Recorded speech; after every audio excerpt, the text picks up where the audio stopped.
Breaking news from the Caribbean. The United States has turned Puerto Rico into a military stronghold. For the first time in decades, advanced F-35 stealth fighters and Navy warships are permanently stationed on the island, signaling a dramatic escalation in Washington's defense strategy. Officials confirm the move is not just about combating cartels, it is about projecting U.S. power in the Western Hemisphere, countering foreign influence, and securing vital trade routes across the Caribbean. Day 1. Within hours of the announcement, the first F-35 Lightning II fighters roar over San Juan, flying low in a show of force. Navy destroyers position themselves along the coastline, while Marines secure key infrastructure. The island's skyline, once known for beaches and music, is now overshadowed by military convoys and radar domes. Day 3. Regional reactions explode. Cuba accuses Washington of militarizing the Caribbean. Venezuela declares the move a direct provocation. Meanwhile, U.S. allies, Colombia and the Dominican Republic, quietly welcome the presence, hoping it will deter cartel expansion. Week 2. Pentagon reports confirm Puerto Rico has officially become the new forward operating base in the Western Hemisphere. Analysts compare it to Cold War strategies, warning that the Caribbean is once again turning into a battlefield of influence.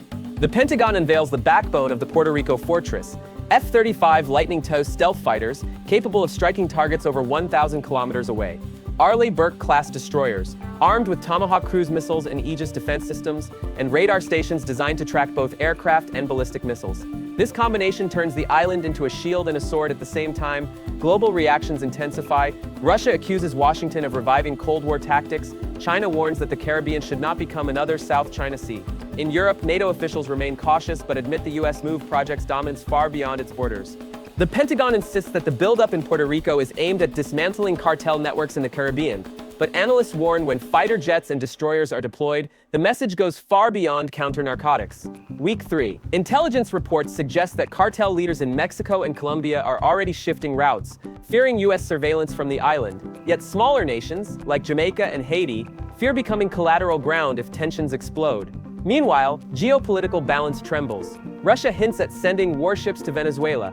China strengthens economic deals with Cuba. The Caribbean, once known for tourism and trade, is now a chessboard of military rivalry.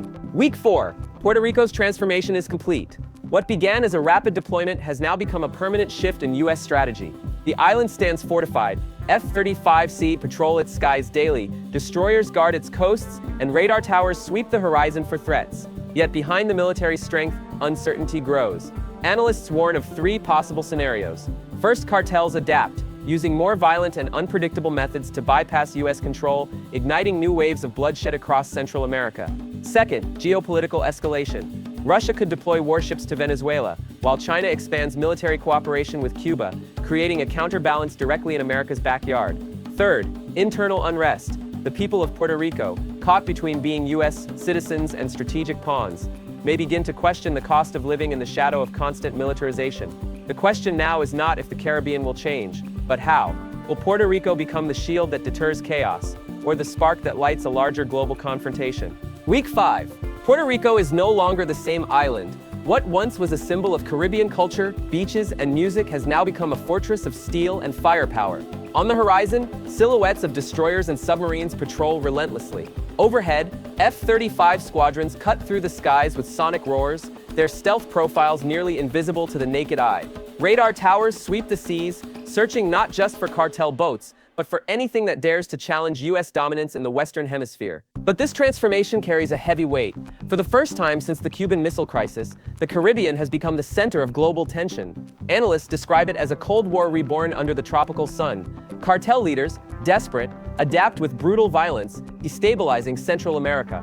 Russia maneuvers to place its navy in Venezuelan ports. China strengthens its grip on Cuba with new agreements, building infrastructure that could one day serve military purposes. The people of Puerto Rico find themselves in a paradox. On one side, they are the shield of American security. On the other, they are trapped in the crosshairs of global powers. Every convoy that passes through San Juan's streets reminds them they are no longer just an island. They are the front line of a looming storm. And so the question becomes unavoidable. Is Puerto Rico the shield that prevents chaos, or the spark that will ignite a confrontation that drags the world into another war? What do you think will happen now? Leave your opinion in the comments.